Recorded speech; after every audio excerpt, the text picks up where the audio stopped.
செயலாளர்கள் இருக்கிறீர்கள், என் கிளை செயலாளர்கள் கூட இருக்கிறீர்கள். ஒரு இடத்திலிருந்து இன்னொரு இடத்திற்கு செல்வதற்கு எங்களுக்கு நேரம் வரும். இப்ப நான்லாம் ஒன்றும் பிரச்சனை இல்லை. ஏறக்குறைய 21 வருஷம் கடந்து போச்சு மாவட்ட செயலாளரா. நான் எஸ்பிட்டையும் போன்ல பேசுவேன், டிஐஜிட்டையும் போன்ல பேசுவேன். எங்க மாவட்டத்தை பொறுத்தவரையிலே ஒரு 10 பிரச்சனை தொண்டனுக்கு வருகிறது என்று சொன்னால் 9 பிரச்சனையை என்னால் தீர்க்க முடியும். அந்த போன்லேயே தீர்த்துருவான். ஒன்று, அந்த அளவிற்காவது நம்மை வளர்த்துக் கொள்ள வேண்டும். ஒரு ஒன்றிய செயலாளர் இருக்கிறீங்க, நகர செயலாளர் இருக்கிறீங்க, பகுதி செயலாளர் இருக்கிறீங்க. உங்கள் மீது போலீஸ் கை வைக்க வேண்டும் என்று நினைத்தால் கூட அவன் பின்னால் 100 பேர், 200 பேர், 500 பேர் திரளுவான் என்ற பயத்தை உருவாக்க வேண்டியது உங்களுடைய கடமை. அப்படி பண்ணாதான் கட்சி வளரும்.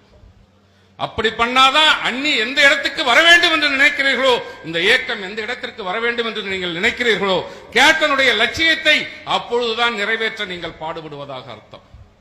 எவன் ஒன்னாலும் எந்த பணத்தை வேணாலும் கொட்டட்டும், அது வேற. ஆனால் நாம் பலமாக இருக்கிறோம் என்பதை நாம்